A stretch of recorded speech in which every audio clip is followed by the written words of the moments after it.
형식에 과도하게 집착한 나머지 그 형식이 담고 있는 본질을 망각해 버리는 경우가 있어요. 신앙에도 형식은 있는데 본질을 잃게 되면 심각한 문제가 발생합니다. 그러므로 신앙의 본질을 지키고 간직하는 것이 중요합니다. 오늘은 바로 본질과 형식을 구분하는 지혜에 대한 말씀입니다.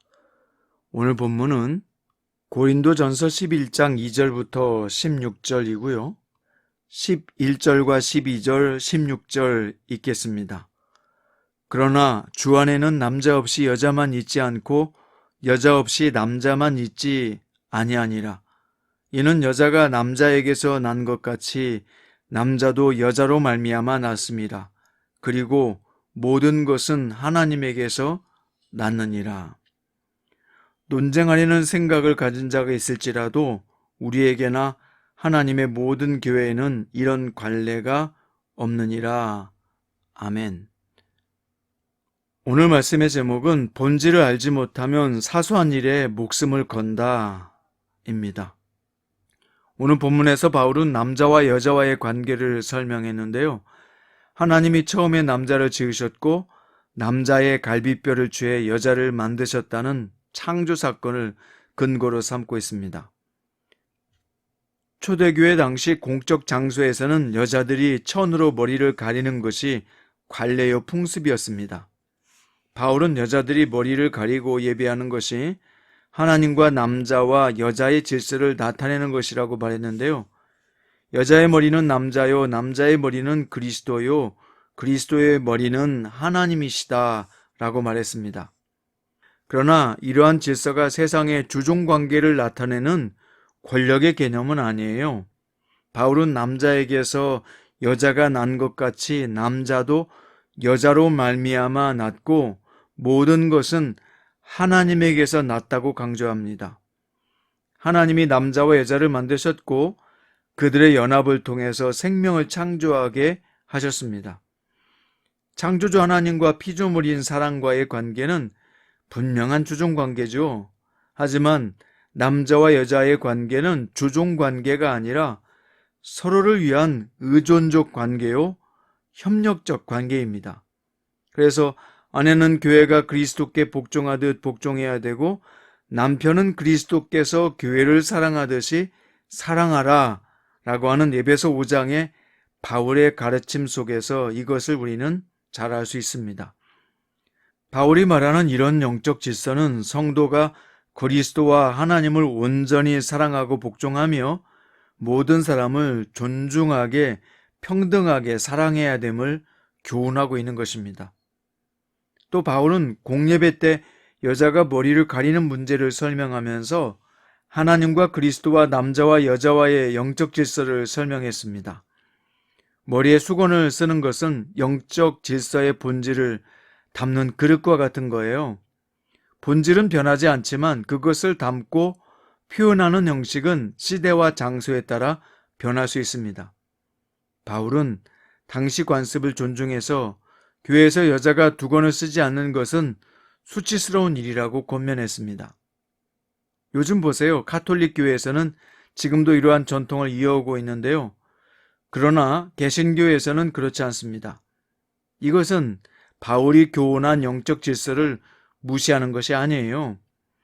가톨릭 교회가 신앙생활에서 말씀이라는 본질을 표현하는 형식적 의존을 특별히 강조하는 데 비해서 개신교는 말씀 자체를 강조하지만 형식은 변할 수 있다고 여기는 것이 다를 뿐입니다.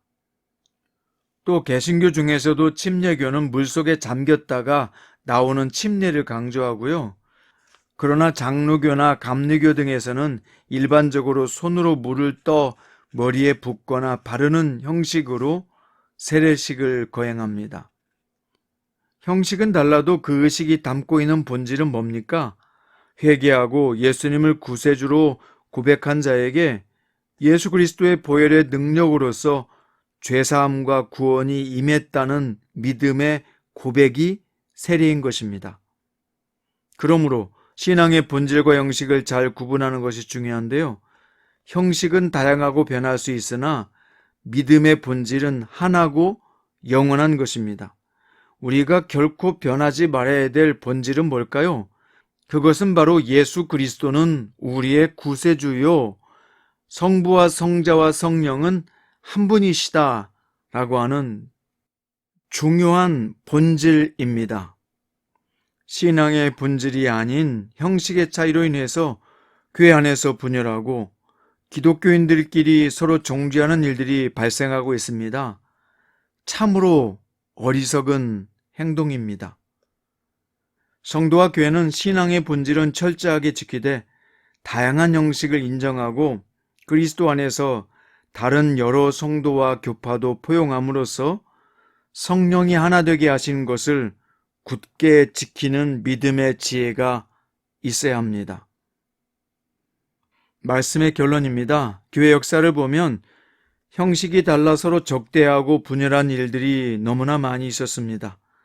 하나님의 말씀을 깊이 알아 복음의 본질을 지키면서도 시대와 장소에 따라서 다양한 형식을 수용하는 지혜가 필요합니다. 본질과 형식을 잘 구분해서 오늘 또 주님 안에서 가정과 교회와 직장과 사업장을 믿음 안에서 잘 세워갈 줄 아는 지혜 있는 성도들 되시기 바랍니다.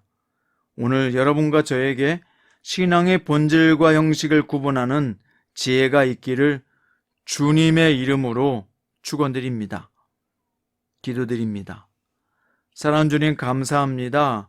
오늘 본질이 무엇인지를 다시 분명히 하고 형식은 다를 수 있으며 다른 것은 틀린 것이 아니라는 귀한 생각과 개념을 갖게 하시니 감사합니다. 우리가 지켜야 될 본질, 예수 그리스도는 나의 구주이시고 삼위일체 하나님의 분명한 교리를 우리가 망각하지 않게 하소서. 그러나 하나님을 섬기는 일에 있어서는 다른 형식을 가질 수 있으며 그 형식이 다른 것은 틀린 것이 아니라는 포용력과 분별력이 저에게 있게 해 주옵소서. 오늘도 우리가 있는 가정과 교회와 우리의 직장과 사업장에 분별력 있는 성도들의 지혜로 오늘 하루도 살게 하여 주옵소서. 예수님의 이름으로 축복하며 기도드립니다.